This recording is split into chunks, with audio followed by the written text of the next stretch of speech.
1,75,000 राम भक्तों की शहादत के बाद, 1,75,000 लोगों की वीर गति के बाद, कुर्बानी के बाद, 492 साल की लंबी लड़ाई के बाद, 70 धर्म युद्धों के बाद राम मंदिर की स्थापना अयोध्या में हुई है। मैं आप सबको बधाई भी देता हूं और जो लोग इस पे किंतु परंतु हमारे लोग करते हैं, मैं उनको भी आग्रह करता हूं, हमें सबके धर्मों का सम्मान करते हुए हिंदू धर्म को, राम भक्तों को बधाई देनी चाहिए। और मैं आपको बताना चाहता हूं, ये कोई लड़ाई आसान नहीं थी।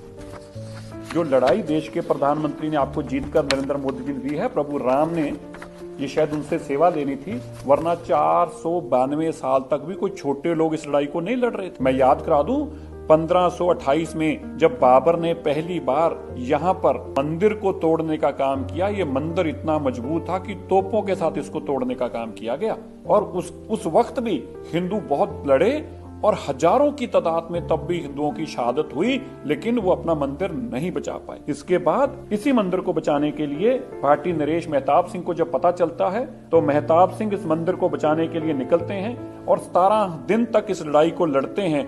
लेकिन इस लड़ाई को लड़ते लड़ते मीर बाकी, जिसने ये मंदिर को ध्वस्त किया था औरंगजेब के कहने पे, उसकी जीत होती है और 17 दिन के बाद ये सभी लोग हजारों की तादाद में जो लड़ने के लिए आए थे, ये वीर गति को प्राप्त होते हैं। जब ये जानकारी हंसवर रियासत के राजा रणविजय सिंह को पता चलती है, तो अपने पुरोहित देवीनंद पांडे को भेजते हैं 70,000 सेना के साथ। 70,000 लोग फिर लड़ने आते हैं राम मंदिर को बचाने के लिए, लेकिन 70 के 70,000 लोग लड़ते लड़ते लड़ते लड़ते वीर गति को प्राप्त हो गए, मंदिर को नहीं बचा पाए। लेकिन जब राजा रणविजय सिंह को इस बात की जानकारी मिलती है, तो वो फिर खुद राज सिंहासन छोड़कर अपनी धर्मपत्नी रानी को राज देकर 25,000 लोगों की सेना लेकर निकलते हैं और वह भी कई दिनों तक इस लड़ाई को लड़ते हैं। लेकिन वह भी इस लड़ाई को लड़ते लड़ते 25,000 की सेना के साथ वीर गति को प्राप्त हो गए। इसके बाद जब उनकी रानी को यह बात पता चलती है, तो महारानी जो कि जय कुंवर थी, जय कुंवर रानी भी निकलती है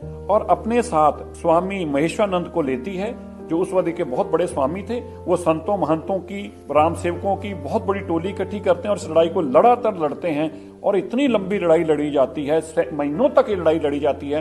राम मंदिर पे वो वापस कब्जा स्थापित करने में कामयाब होते हैं, लेकिन इतने में मुगल सेना इतनी बड़ी तादाद में आती है कि 2 साल तक वो जो कब्जे में बैठे रहे थे, 3 साल तक, लगभग 2 से 2.5 साल तक, रानी को भी वो कब्जा छोड़ना पड़ता है और लड़ते लड़ते लड़ते वह भी वीर गति को और उनके साथ स्वामी महेश्वरानंद भी वीर गति को प्राप्त होते हैं। यहाँ पर बात नहीं रुकती, मीर अली की जीत होती है।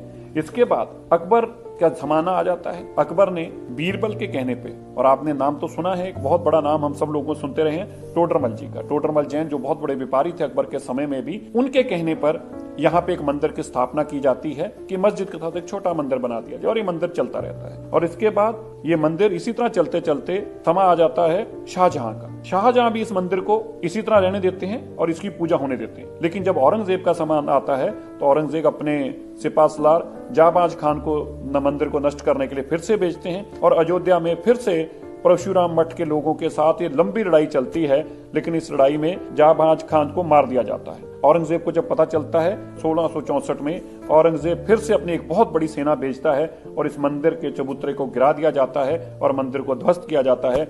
और इसी जानकारी को मिलते ही अमेठी के राजकुमार गुरदत्त सिंह जो थे, वो अपने साथ पीपरा के राजकुमार को लेकर पहुंचते हैं, लेकिन वो इस मंदिर को बचाने में नाकाम रहते हैं और लड़ते लड़ते लड़ते लड़ते वह भी वीर गति को प्राप्त हो जाते हैं। लेकिन इस लड़ाई के दौरान यह साबित हो जाता है कि यहाँ पे मंदिर भी रहेगा और मस्जिद भी बनी रहेगी और मंदिर की पूजा की अनुमति फिर से मिल जाती है। इसी दौरान अंग्रेजों का राज आ जाता है और फिर दोबारा से लड़ाई लड़ी जाती है और इस लड़ाई के दौरान बहुत बार वहां पे जद्दोजहद होती है और मंदिर की स्थापना हुई रहती है। रामलला की मूर्ति भी स्थापना हो चुकी होती है और इसको मंदिर भी चलने दिया जाता है और मस्जिद भी बना रहता है। लेकिन फिर मुलायम सिंह जी की सरकार आ जाती है। तो आपको याद है देश आजाद होने के बाद क्या हुआ, वहां पे राम सेवकों को मारा गया और ऐसे भी बताया जाता है कि गोलियों से भुना गया और यह भी बताया जाता है कि कुछ लोगों को तो हाथ पैर बांधकर सरयू नदी के अंदर फेंक दिया गया था जिंदा। ये सब संघर्ष जो हुआ है, ये 77 बार धर्म युद्ध हुआ है। मैंने आपको बहुत छोटी छोटी 3-4 वाकये बताए हैं। मैं 2.25 लाख वो कह रहा हूं जो आंकड़े इस के अंदर है और इसके साथ और कितनी लड़ाइयां हुई हैं वो बहुत सारी डॉक्यूमेंटेड है और सुप्रीम कोर्ट में है और ऐसी किताबों के अंदर जो ब्रिटिशर्स वेले से लेकर औरंगजेब के वक्त से लेकर अकबर के वक्त से लेकर सब कुछ रिकॉर्डेड डेटा है। तो मैं आपको ये बताना चाहता हूं, ये कोई आसान चीज नहीं थी। ये मोदी जी ने आपको करके दे दिया इसलिए आपको शायद छोटा लग रहा है, लेकिन 492 साल की तपस्या है।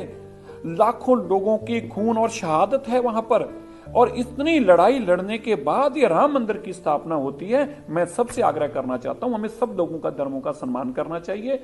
हमें अपना धर्म जैसे अच्छा लगता है इसी तरह सबको अपना अपना धर्म अच्छा लगता है, हमें उनको भी राम मंदिर की बधाई भी देनी चाहिए और इस तरह का किंतु परंतु नहीं करना चाहिए। इसलिए ये लड़ाई भी बहुत लंबी थी और इस लड़ाई को लड़ते लड़ते लड़ते ये प्रभु राम की कृपा मोदी जी पर हुई है कि उन्होंने उनको सेवा दी और ये सेवा उनसे ली।